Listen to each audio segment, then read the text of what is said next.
이제는 미국 증시 마감 분석으로 이어가도록 하겠습니다. 히트앤비트, 오늘도 MTN 이항영 전문위원님과 함께합니다. 위원님 안녕하세요. 네, 안녕하세요. 네, 자 지금처럼 변동성이 심할 때 레포트의 방어력을 높일 수 있는 알짜 정보들을 오늘도 정말 많이 준비를 해주셨습니다. 이 시간 끝까지 함께해 주시길 바라겠고요. 위원님, 지금 네. 이제 유가와 주가가 반비례하고 있는 어지러운 시장인데 어쨌든 오늘 마지막 표정은 좋았단 말이에요. 이게 유지가 돼야 될 텐데요. 근데 이걸 알 수가 없죠. 그 트럼프 대통령의 한마디 한마디에 주가가 급등락을 계속 반복하고 있습니다. 기억하시겠지만 뭐 어제만 하더라도 트럼프 대통령 이제 끝까지 간다 얘기했고요.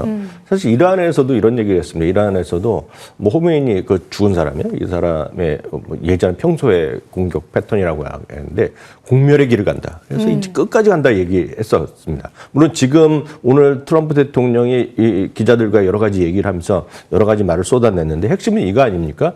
지금 전쟁의 자기 목표가 거의 완성되고 있다라는 표현을 했었거든요. 거의 완성되고 거의 완료되고 있다. 그러면서 전쟁이 곧 끝날 수 있다 얘기를 했거든요. 네. 4주에서 6주 아니면 평생 갈 수 있다. 이런 거랑은 완전히 톤이 바뀐 흐름이 나왔습니다. 물론 이거에 대해서 이란 쪽에서 뭐라고 할지 아무도 모르지만 아시다시피 트럼프 대통령이 이랬다 저랬다 종잡을 수 없기 때문에 이번 시장 뭐 기대는 주가 이제 다 조정 끝나고 이제 올라갔으면 좋겠지만 저희가 100% 확신을 갖고 이렇다 저렇다 얘기하기는 세상에 아무도 지금 확신을 갖고 얘기할 수는 없다고 보고 있겠고요. 어찌됐건 그러다 보니 가장 중요한 유가 같은 경우가 지금 전 세계 가장 시장을 억누르고 있는 것이 되겠습니다. 선물 기준을 보면은 오늘 정확하게 119달러까지 치솟았거든요. 근데 네. 이게 갑자기 훅 내려가면서 81달러까지 갔다가요. 지금 현지 시각 리얼타임 보면 84달러, 85달러 정도 수준을 유지하고 있습니다. 그래서 엄청나게 움직임이 있겠고요. 그러다 보니 달러 같은 경우도 내려가고 전체적으로 이제 금가가 안정되는 그런 모습을 보이고 있는데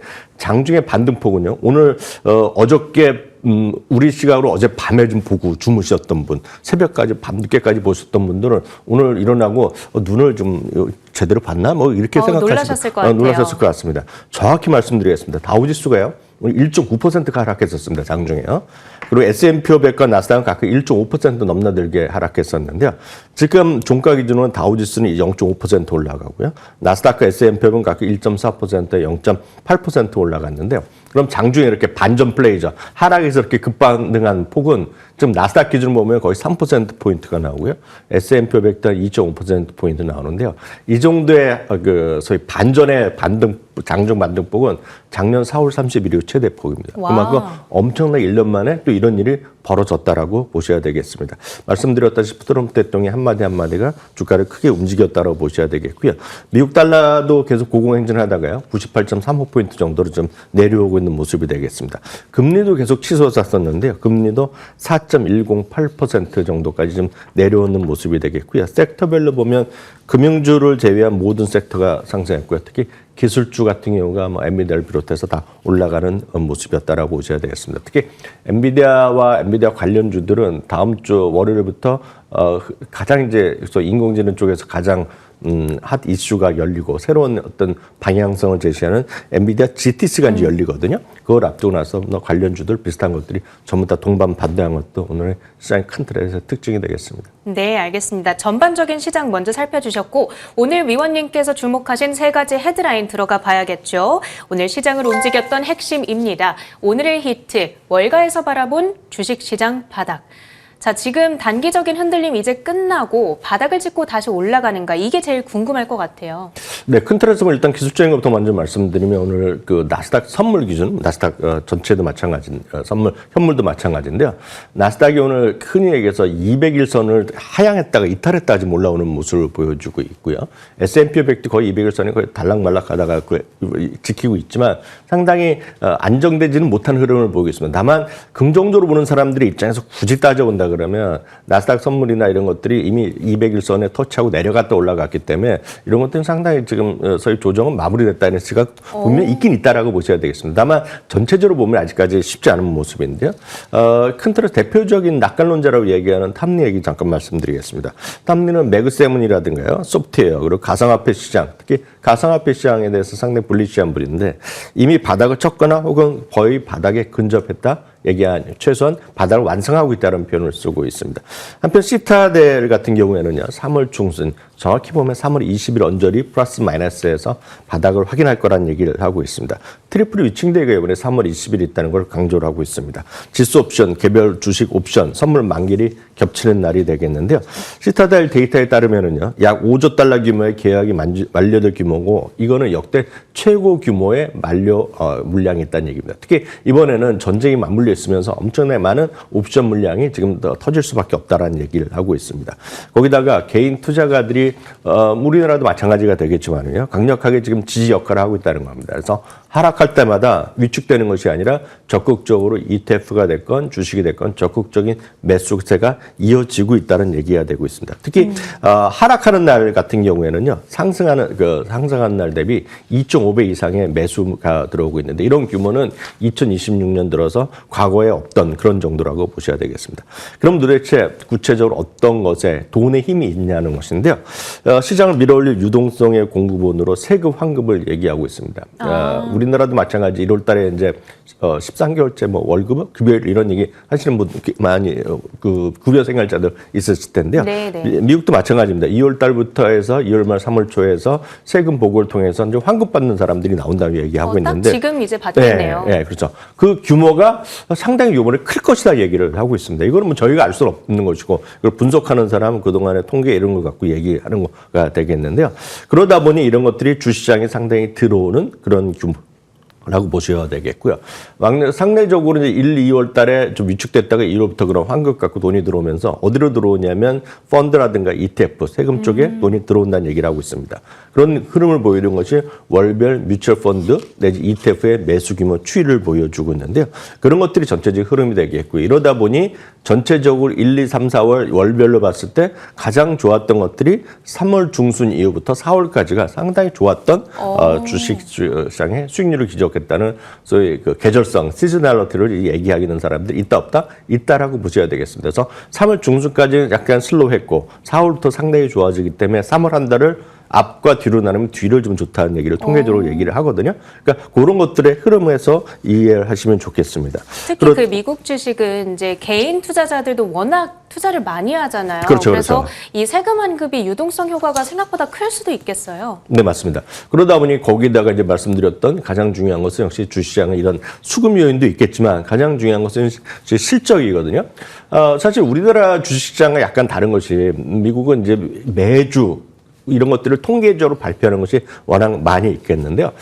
우리나라 이제 코스피 뭐가 됐건 코스닥이 됐건 올 2026년에 주당이익의 전망치를 얘기할 수가 현실적으로 없습니다. 왜냐하면 그런 이익 전망 자체가 존재하지 않습니다. 우리는 모든 주식이 이익 전망. 예. 그런데 미국은 이제 그런 게 다 있거든요. 그러다 보니 코스피와 달리 미국의 S&P 500의 주당이익 전망치가 매주 발표됩니다. 그러니까 여러분은 맘만 먹어서 매일매일 수치를 확인하실 수 있겠는데요. 그런 것을 나타내는 것이 주당이익의 전망의 추이를 그림으로 그려놓은 다음 그래프만 한번 보여주시면 좋겠는데요. 다음 그림은요. 2026년과 아래가 2026년입니다. 위가 2027년인데요. 이 수치가 언제부터 나오냐면 2025년 초부터 해서 지금까지 꾸준하게 나오는 주당이익의 전망치입니다. 물론 올라갈 수도 있고 떨어질 수도 있지만 의미로는 것은 올해 들어서만 그 박스를 쳐놨는데 올해 들어서도 꾸준히 올라가고 있고 지난주에 이제 전쟁 터진 지 지금 열흘 정도 되고 있는데 전쟁 시작된 이후에도 주당이익 전망치는 내려간 것이 아니라 계속 조금이라도 올라가고 있거든요. 여러분들이 사업을 하시건 무슨 부동산 투자하시건 뭐건 간에 앞으로 부동산 가격이 올라갈 것이라고 예측되는 곳에 투자를 하시고 여러분들이 사업을 하시더라도 여러분들이 유동인구가 많아질 것 같은 데서 카페를 하더라도 카페를 하는 거거든요. 그런 관점에서 주당이익의 전망치가 꾸준히 올라가고 있다. 올해뿐만 아니라 내년에도 올라가고 있다. 이런 것이 가장 크다라고 보셔야 되겠고요. 이런 이익 전망이 커졌지만 아시다시피 주식시장은 지금 약간 쉬고 있단 말이죠. 사실상 많이 쉰 것도 아닙니다. 우리나라 주식시장이 지금 크게 좀 흔들거리고 있지 않습니까? 네. 미국은요, S&P 500 기준으로 많은 분들 큰일 났다 얘기하고 있지만 오늘 딱 기준을 보면 고점 대비 마이너스 2.5%입니다. 그러니까 생각보다 많이 안 내렸더라고요. 그러니까 많은 분들이 그냥 일상적으로 겁내고 있는 거죠. 그렇지만 미국 시장과 한국 시장, 이머징 마켓 차이점이 딱 그런 거거든요. 물론 올해는 한국 시장 훨씬 강했지만 지금 당장 한 열흘만 보면 훨씬 미국 시장이 안정돼 있죠. 물론 한국에서도 한국 주식 하시는 분들도 떨어질 때 사고 올랐을 때 비싸면 엄청 지금 벌고 있겠지만 뭐 현실적으로 그런 건 아니죠. 그렇지만 지금 미국 시장은요, 말씀드렸던 잠시 전에 보여드렸던 S&P의 주당 전망이 계속 올라가는데 주가는 떨어졌기 때문에 2%가 3%가 떨어졌기 때문에 그로서 나올 수 있는 결론은 뭐다? 밸류에이션이 낮아진 겁니다, 지금요. 물론 금리 때문에 밸류에이션 낮아질 수도 있지만 실제로 이익 전망이 상당히 올라가고 있다는 자체는 이런 것을 본다 그러면 장기적으로 보면 시장에 크게 뭐 걱정할 일은 없다라고 보셔야 되겠고요. 트럼프 대통령이 예를 들어서 미국도 끝장내고 이란도 끝장내고 지금 미국이 아무리 경제가 어려워지더라도 역성장하더라도 야, 끝까지 가겠다 해서 지금 미국의 유가도 지금 우리나라도 그렇죠. 미국도 휘발유에 상당히 민감하거든요. 그래서 미국의 예를 들어서 갤런당 $6 얘기하면서 세상이 끝날 것 같이 얘기하고 있는데 그게 지금 미국에서도 $10 갈 수 있다는 얘기하고 있거든요. 네. 그렇게 된다면 할 말이 없죠. 그렇게 되면 주가는 다 떨어지겠지만 그렇지 않을 경우에 보면 늘 말씀드렸던 바로 전에 보여드렸던 이익 전망의 추이 이게 결국 가장 중요한 변수라고 보셔야 되겠고요. 그런 관점에서 너무 겁먹고 너무 불안에만 떨지 마시고 이럴 때일수록 한 걸음 물러져서 장기 분할 매수의 전략이 여전히 유효한 전략이다라고 다시 한번 확인드릴 수 있겠습니다. 네, 일단 상황이 좀 진정될 때까지는 뭐 적극적으로 사고 팔고 이런 거는 좀 지양하자라는 메시지를 주셨습니다. 오늘 위원님께서 주목하신 종목에 대한 이야기로 넘어가 보도록 하죠. 종목의 비트입니다. 모건 스탠리가 선정을 했네요. 브로드컴. 자, 지금 구글 TPU 이제 밸류체인 얘기가 나와서 말인데요. 살짝 자랑을 하고 넘어가고 싶습니다. 어제 위원님께서 말씀을 주셨던 S&P 500의 신규 편입 종목 어제 방송을 보고 투자하신 분들이 계실지 모르겠는데 루멘텀 홀딩스가 오늘 14%나 뛰었네요.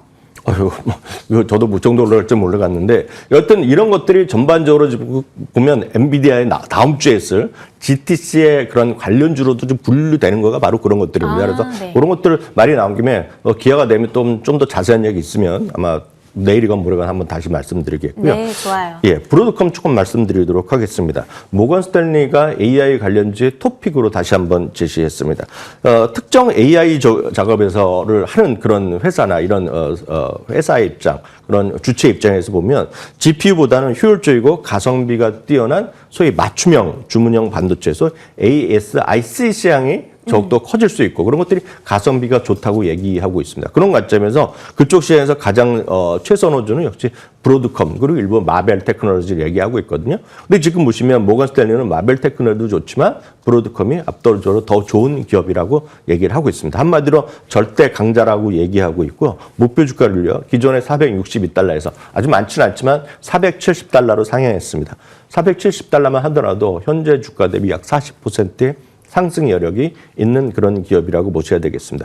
마벨 테크놀로지도 뭐 좋은 회사임에 분명합니다. 비슷한 일을 하고 있는데요. 다만 투자 의견은 여전히 모건 스탠리는 지금 중립을 얘기하고 있습니다. 목표 주가는 올렸지만 한쪽은 매수, 한쪽은 중립 의견을 얘기하고 있다라고 보셔야 되겠습니다. 그래서 한마디로 이 모건 스탠리가 얘기하는 것은 GPU 여전히 좋죠. 압도적인 지위를 갖고 있고 물량 훨씬 많지만 GPU뿐만 아니라 지금은 소위 주문형 반도체 시장 ASIC 쪽에 대한 관심을 늘릴 필요가 있다. 얘기하면서 마벨과 이런 브로드컴 지난주에 실적 발표한 브로드컴 얘기하고 있는데 그 중에서 모건 스탠리는 한쪽 두 개 중에서는 역시 말씀드렸던 브로드컴이 훨씬 더 좋은 회사라는 점 다시 한번 기억하시면 좋을 것 같습니다. 네, 오늘 마침 두 종목 모두 한 3, 4% 정도 급등세를 시현했는데 계속해서 좋은 분위기 이어갈 것으로 기대를 하겠습니다. 이제는 미래에 투자를 하도록 하겠습니다. 위원님께서 주목해 주신 오늘의 유망주입니다.